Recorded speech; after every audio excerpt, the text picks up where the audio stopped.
Hello, everybody, and welcome to episode 10 of Play by Play, the daily wrestling podcast. We're here for episode 10. Thank you so much for making us get to episode 10. It's one of those mini milestones.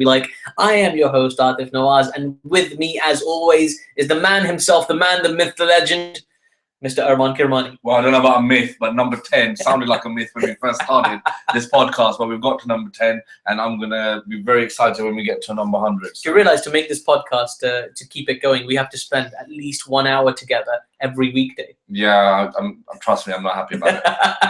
Well, it's going to be a heck of a show today, guys and girls. We're going to be talking about Raw Reunion, which is tonight. Of course, Monday Night Raw tonight is going to feature the appearances from Kevin Nash, Shawn Michaels, Razor Ramon, Nature Boy Ric Flair. So loads of people in play. We're going to be talking about the two big stables of recent times, certainly, of course, the NWO, the New World Order, which was founded in WCW in 1996 or 7, if memory serves me correctly, and the Generation X, which came about at a similar time. We're going to be talking about both factions and sort of debating which one we thought was better and more impactful in the wrestling industry.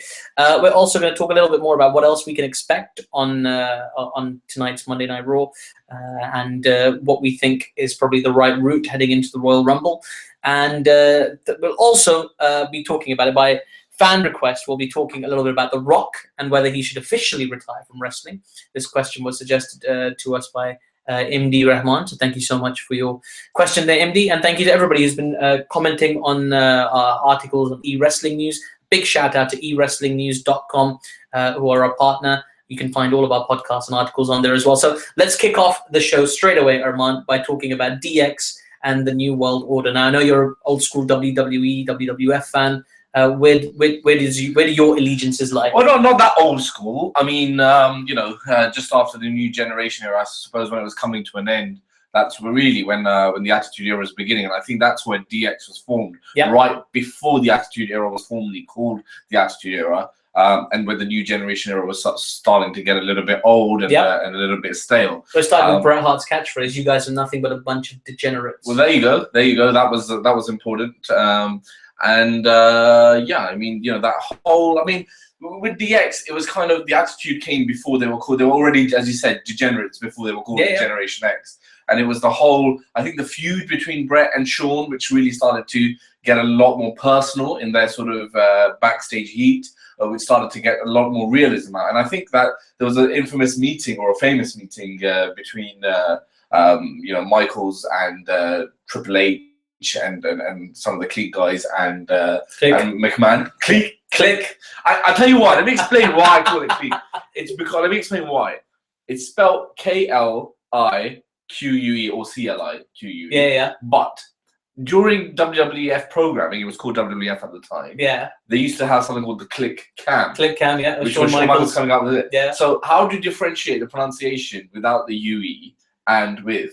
Oh, I don't know. That's Click. right. Everybody says Click. Right. Just shoot interviews. Anyways, everything. It's probably the Clique, but I've got a justification for the Clique. Okay. Anyway, carry on. So, I forget the point I was making now, but it started with the Clique, with the formation of the Clique, and that precursor to. Yes, so they had a meeting with McMahon where actually they started to defy a lot of things they were asked to do by the company. And when confronted by McMahon, their answer was, we just need to make the product a lot more real, because that's what was happening down the road, or down the few states down south at WCW. And I suppose it's not so much about my allegiances, it's really about what I think ended up becoming, an iconic sort of movement, which may have been started as a result of what was happening down south with the NWO. Mm-hmm. But for me, DX was really the start of a movement towards the Attitude Era, and I give it more of a credibility as a stable,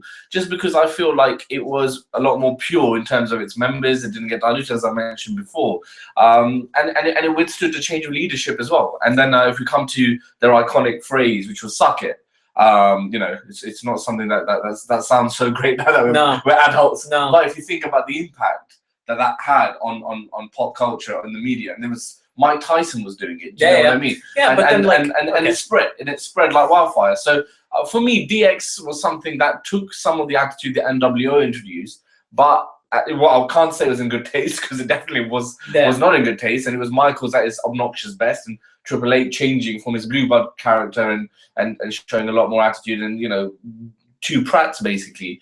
But it was edgy and it was entertaining as a whatever I was at that age, an 11 or a 12-year-old, and I think that's why it had a legacy. So, cut to the chase. Better than NWO overall? Look, I was always very loyal to WWE. I think I still am. Yeah. And the truth is that the problem I had with the NWO was, even at that time, I mean, we complain now when we watch the product that there's too much talking, there's too much non-in-ring action, and the problem I had every time, because I was flicking, we were all flicking, because we had our stars going over as well, so that's why we were flicking. And we wanted to see what's going to happen to when Razor's there, what's going to happen when Nash goes there. When all the debuts were happening, that's when it was more exciting. I actually felt that aside from the production value, which I always found a little bit dingy at WCW compared to WWE. No, really, sure. I found it a lot more dingy and well, it was pre-HD, but okay. Yeah, well, poorly lit, and I just felt it was their commentators weren't as exciting or as enthusiastic as well. No love for Tony Schiavone? Well, you know, at that time I didn't really care who it was, but I just didn't find that the commentators played an integral part. So you're saying DX product, basically? Well, no, I mean I'm saying that I think it was because I think NWO had the potential, and I think you're going to argue that they were bigger, and maybe to an extent they were, but I just felt that the NWO weren't as credible as an entertainment piece, because their promos went on too long. They had far too many people join the group. Their storylines are always very strange. I actually can't remember a full angle from beginning to end as a casual viewer. You might remember if you were a hardcore WCW viewer, but it was very hard to follow because things kept changing, members kept coming, and actually I always felt that they never stuck to a plan. It was a bit too improvised. Well, they didn't have it at the time. The whole wrestling product was improvised. I mean, we had somebody. I was watching a shoot interview with Kevin Nash and Scott Hall today, the RF video one, which is a great watch. So you guys should try and find it online or just buy it. It's a really good watch. So I mean, they talked about how everything is so heavily scripted today. You couldn't get away with having little jabs at each other. They were talking specifically about Shawn Michaels and Bret Hart when the interviewer asked Kevin Nash whether he thought that Vince McMahon deliberately fed the animosity between Shawn Michaels and Bret Hart. And he said he definitely did, and it came through in their promos, and that's absolutely true. I've got a question for you, right? Yeah. I mean, I've got a question. I'm all for improvisation, and I agree that you can't script it to the extent that the product is scripted today. But Razor's promos in WWF at the time were miles better than they were at WCW, aside from the first 2 or 3 weeks when he made his debut. I disagree completely. I mean, Scott Hall, right, when he went to WCW, he would go out there to the crowd and do the same catchphrase every week, which was the survey, right? Survey says one more for the good guys, and everybody went nuts. It was one of the reasons that NWO kind of became this cool, almost face group, because everybody went with Scott Hall. Scott Hall was the likable one, right, of all of them. He came out, he did the survey, he had the cool factor. He was the first of the invaders. He was him and Kevin Nash were the founding members. Kevin Nash sometimes was a little bit obnoxious, and everybody thought that. I never liked Kevin Nash myself. I didn't click onto his likability factor. But Scott Hall, Razor Ramon, whatever you want to call him, he was a star, and he came across like a much bigger star in WCW than he ever did in WWE. I'll tell you why. I have to disagree with that. In WWE, he was never in the World Championship picture, ever. But that is the legacy that Razor Ramon, which was what he was called, of course, at WWF, had, that he never actually needed. He's a bit like Jake the Snake Roberts. He was never really in the title picture, but he's an icon. He's a bit like the British Bulldog. These guys never needed to be in the title picture to give them that credibility, and that's why I think Razor was a much better character, of course, based on the Scarface and Tony Montana, all of that. I appreciate that. But I don't think that Scott Hall would have had that credibility going into WCW had it not been for what he'd already achieved. Of course not, because he'd been around before, and he'd never really hit before. Right. But now that he went to WCW, he got together with Kevin Nash, and the masterstroke, because the original plan was for Sting to join the New World Order, because Hogan was on the fence about it. And the last minute Hogan said, no, I want in. Right, as Kevin Nash famously said, he smelled the money, right? So Hogan got in on it, and the three of them together, they cut some of the most intense promos, drew the most amount of fan emotion, maybe ever in wrestling, okay? Apart from recently when fans have been upset about the way Daniel Bryan was booked last year, fans were irate when Hogan turned heel. It was insane, and that translated to enormous ratings, especially in the early days. I completely take your point that over time it was diluted, too many members became one-dimensional. But initially, they set up a really good story arc which culminated in that Sting versus Hogan match at Starrcade. And it was built so well that it drew a massive pay-per-view buy rate, bigger than anything WWE did at the time, by miles. I agree. And WWE was going, you've got to remember, like, it's going through a pretty bad time at this period of time because it's lost 2 of its very big draws in Nash and Hall. And Brett as well at the time. Well, Hogan has done a turn, which means that all the attention is going to be on Hogan at that time. And he was doing some of his best promo work. Michaels is as injured, so he's wrestling injured, and he's about to leave at 98 Mania. And he wanted to jump to WCW as well. Well, yeah, arguably he wanted to do that.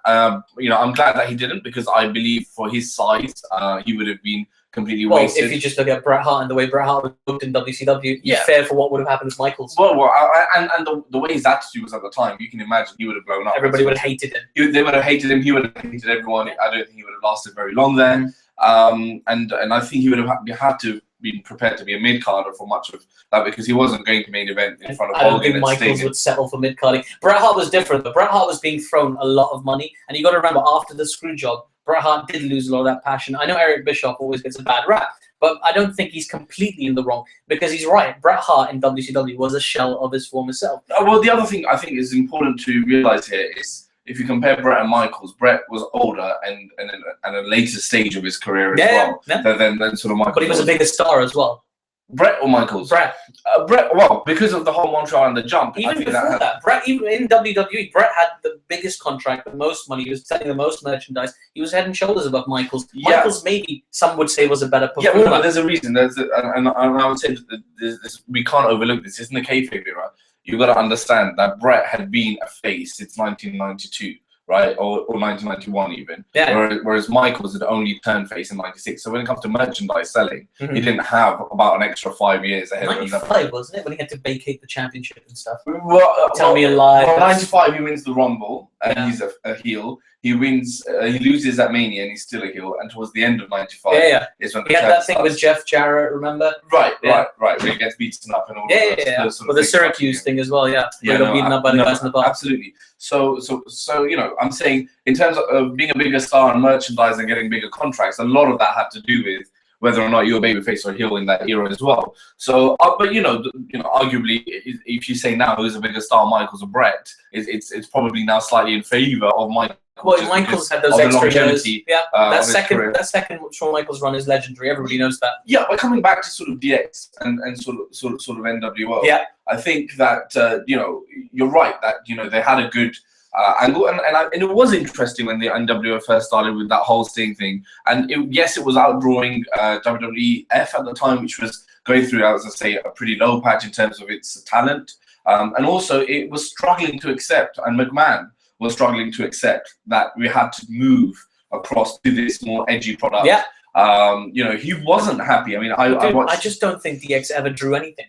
No, I disagree. I think DX were always at best mid-card, especially after Michaels went and Triple H stepped up. And Triple H on the mic, sure, he's acceptable on the mic now, but at the time he had a very drony, singular promo style. The best promo in the group was the Road Dogg Jesse James, and that came through when he did his mic. But they were mid-carders, man. I think it's very important to make. You can't say they weren't mid-carders.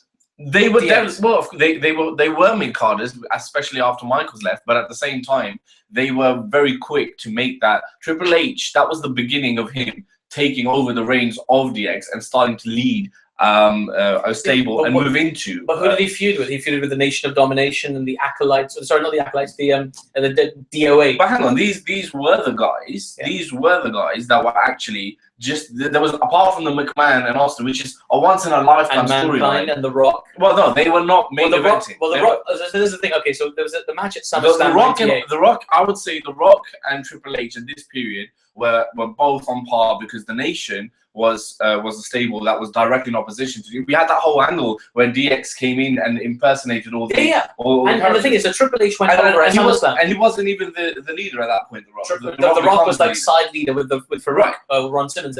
But you got to remember, so when Triple H beat The Rock for the Intercontinental Championship at SummerSlam, The Rock was then elevated at a world title level contender.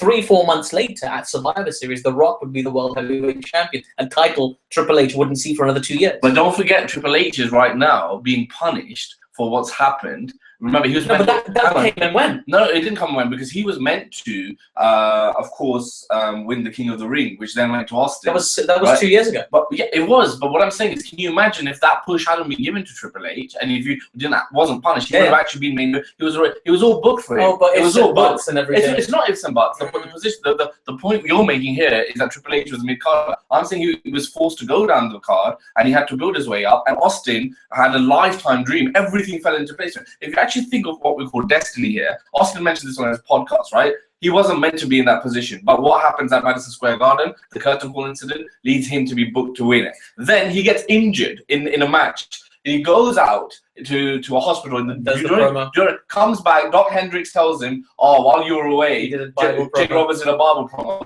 He comes out and improvises the 316, and look what happens. So, but what I'm saying is, one second. Okay, so this is the thing. Okay, let's look at Daniel Bryan. Okay, you know the way the fans kind of overruled the push. I firmly believe that Steve Austin in '96, '97 was so obscenely popular. He forced Bret the Hitman Hart, the leader of a generation, to turn heel, right? Because he was that popular. I think Steve Austin eventually would have found himself in that spot anyway, with or without the King of the Ring. That promo absolutely was crucial, and all these things fell into place. But all things considered, Triple H was never positioned as a main eventer until way later, until DX reformed afterwards. He was a main eventer when it was all about the corporation. He was the main eventer when they did that whole angle with Stephanie McMahon. But in between, he was never on top of the card. Hence, for me, he never drew. He was a factor. He was part of why Raw actually made a comeback and eventually WWE beat WCW. But as I've said before in other podcasts, I completely disagree with the notion that DX is the reason why WCW eventually fell by the wayside. WCW had a lot of their own problems. You know, they were mismanaging the biggest angle. They weren't building new stars. The cruiserweights were being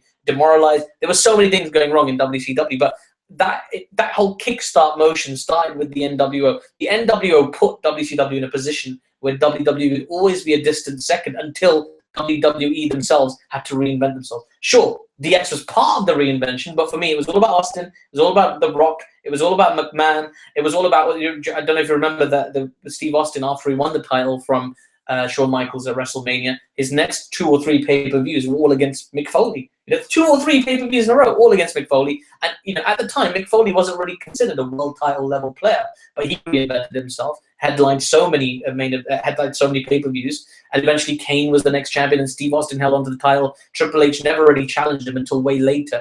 And then, of course, we're not even going to talk about the third incarnation of DX, which is 2007 with the Shawn Michaels. That was a glow sticks. And the glow sticks. Yeah, that's, I mean, I famously went out there and said it, right? The only reason it was brought back in 2007, or the only thing they succeeded at, was selling a bunch of glow sticks, right? Which speaks for itself. Now, overall, the legacy of both is that now WWE keeps pumping out these DX DVDs. I understand why they're trying to do it, because their viewers are very loyal. WWE viewers and fans are very loyal to everything that was successful there. But there's always this nagging interest about the NWO. NWO, which is like enemy territory. It's NWO, which is from a WCW creation. How dare they put that on WWE product? Well, they do, because it's a money brand all these years later. Well, no, it is a money brand, and the 3 people that formed it originally were all WWE guys. And let's remember this, sure, right? That the NWO came out of Hall and Nash leaving, and the Clique, however you want to pronounce them, actually were the core of both DX and NWO. But we're going to see them all tonight at Raw Reunion. Well, that's what we're looking for. That's looking forward to this evening, and that's why we're having this conversation. We've been talking about DX and NWO, and we will always disagree on this. We can talk for hours about it, but make sure you get your views in as well. Tweet us at PlayByPlay123. Email us questions at playbyplay123.co.uk, or you can comment on our Facebook page, and of course you can read our stuff and comment on ewrestlingnews.com. DX or NWO, which for you was the stronger stable? We're going to see both of them probably, or there's rumored to be a big angle involving these stables tonight at Raw Reunion. And I'm going to tell you, man, we had some tweets about this from some of our readers about what they predicted might happen on Raw. And you might like this. Kevin Pantoja, thank you, Kevin, for your tweet. He said, I see the Ascension taking out the New Age Outlaws if they show up. Well, the fact that they've been taking out jobbers up until now, I don't think that they'll be taking out the New Age Outlaws. What I do think will happen is potentially a face-to-face confrontation between the New Age Outlaws and the Ascension, which would be interesting. But I can't see the Ascension coming out on top on that one. I don't know. I think it'll be, if they want to continue this thing about the Ascension taking out Legacy, I kind of see them as a new version, or if they use properly, as a new version of Randy Orton's original Legend Killer gimmick. If he can kind of pry all these old tag teams, these classic tag teams out of retirement or to make special appearances, then to have the Ascension get the rub from them wouldn't be the worst thing in the world. Well, I still think the legacy of the tag team division is a lot stronger than the current product, and although this is probably the best era of sort of tag teams for a few years. They've been pushing them. But they are kind of mishmash tag. I mean, you got the Usos and you got the Stardust Goldust thing, which I've never really got into that, to be honest with you. Initially, it was interesting, but I think Cody Rhodes has had a lot better peaks in his career than he's experiencing right now. But anyway, on to Raw Reunion. Do you think there's a value in bringing back all these guys to do this DX versus NWO thing? And if so, how do you think they're best positioned to make sure that the Royal Rumble, which is only a week or so away, gets the best push? Well, that's a very difficult question to answer, really, and you never really know. As I've mentioned previously in the previous episode, I don't really want to see DX reunions versus NWO. I don't want to see Kevin Nash with white hair. Agreed. I don't want to see Hogan coming out on a walking stick. I don't want to see Shawn Michaels doing crotch chops at the age of 60, or whatever he is. He's 50s, I think. Whatever, he's looking 60. Hogan's 60. Whatever. Supposedly, he's looking 100. But I don't want to see it. So I don't think it is great to bring them back necessarily. But of course they're bringing them back because it's merchandise. It's bringing back an old viewership just for interest. We have an affiliation with them. We want to see our stars. I might be being overcritical, but people will still pop to see the DX music hit one more time. Sure. To see NWO walk out to their sort of music and anthem and stuff. So I think I know why it's being done, but I think you're right. I think you make a very important point.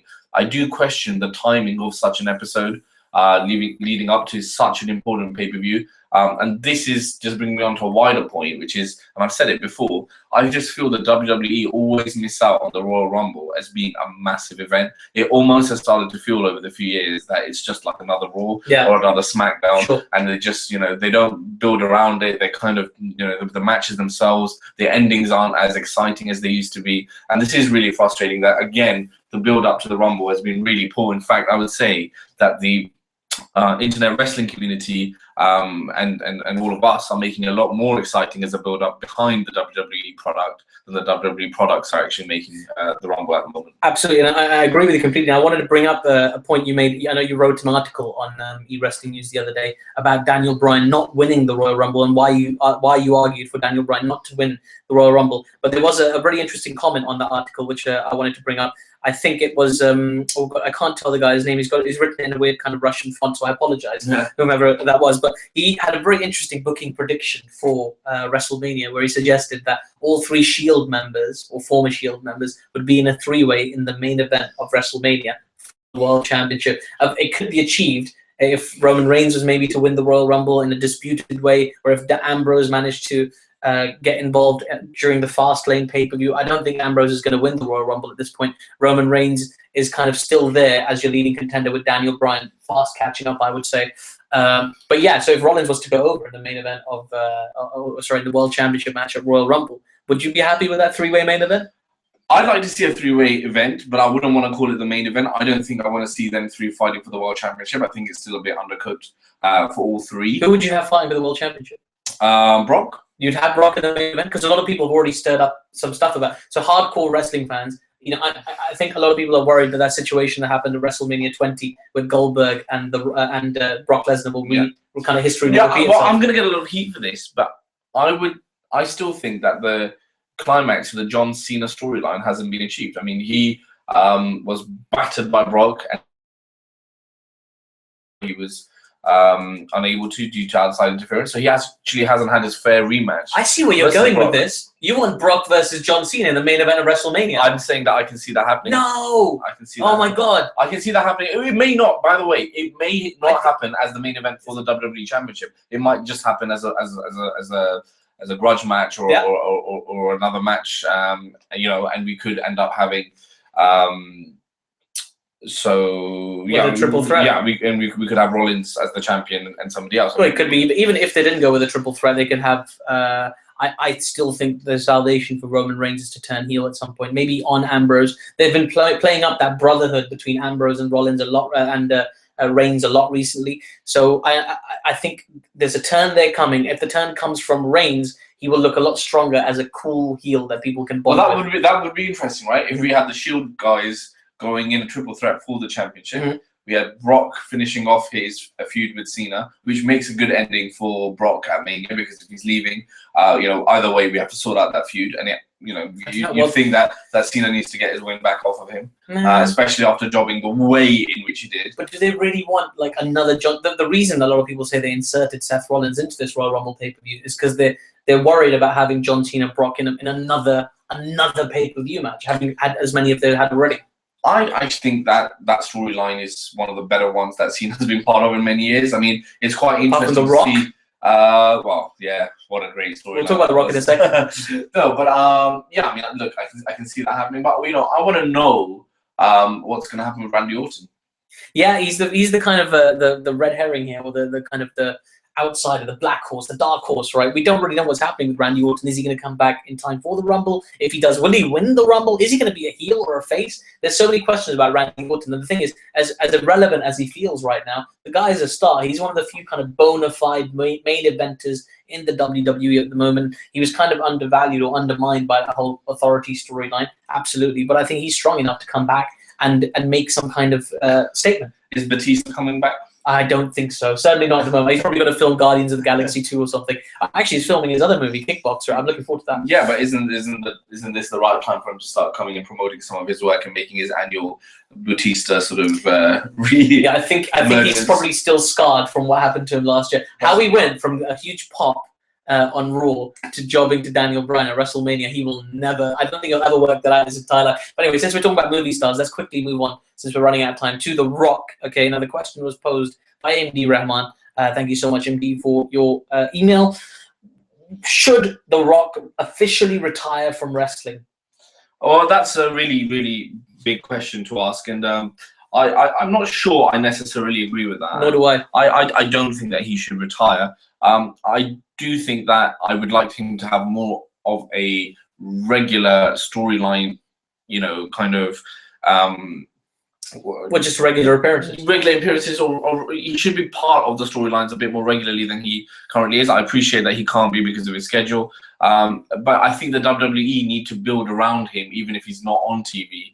More regularly, because he's still a draw, he's still interesting, and he's a good worker. He's an excellent worker, and on the mic, he's still unparalleled. Absolutely, The Rock on the mic, few can kind of battle him. I really enjoyed his sparring sessions with CM Punk on the mic. That was one of the few times he was properly challenged, I have to say. But so this is the thing. So The Rock represents enormous value for WWE. He's a legacy star.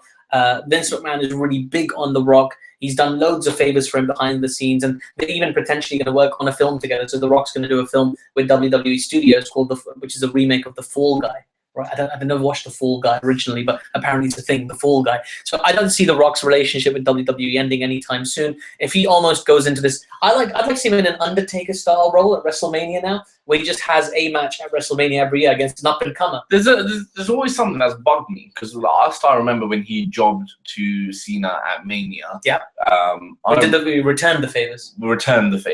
I seem to remember him leaving in a huff and a puff, not answering calls. Well, that's because he tore his abdominal muscles, all of them, and he got a bad voicemail from Michael Bay about his movie. And I'm pretty sure that he was not on the best of terms with the WWE, but they seem to pack things up, because I know he came back into that angle with Rusev recently as well. Yeah, but you know what the original plan was for The Rock, right? Which was? To build to a match with Brock Lesnar at WrestleMania. Yeah. Rock versus Brock. That was going to be the match.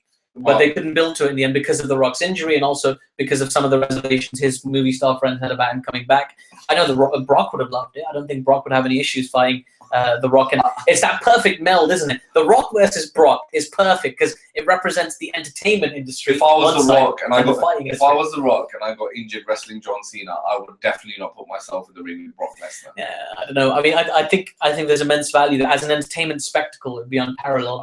Brock Lesnar is like the beast. He's the fighter. He's got the credibility. UFC champion, pound for pound, strongest man. Blah blah blah. Built like a mother. He's a huge guy, right? And then to have him take on on the face of entertainment. The Rock, you've got to understand, he's like one of the biggest movie stars in the world. He's not just a movie star. He's one of the top 10 biggest movie stars. That's a great gimmick match between part-time wrestlers, and I actually think that's better to watch than watching these part-time wrestlers go over some of our full-time guys at the moment. But so no retirement for The Rock, you're saying overall? Well, unfortunately, no one has stepped up to replace him as a bigger star. So I think you actually end up devaluing your own product if you get rid of somebody who's actually still able to compete in a main event position and sell tickets. Okay, well, we're coming to the end of the show, so very quickly, we did a rollover over the weekend. I hope a lot of people did their research. We do have a winner. We have a winner to today's Dean Douglas Award, the rollover Dean Douglas Award. Would you like to reveal the answer? Well, the answer to my question was, who was the 25th entrant to the 1998 Royal Rumble?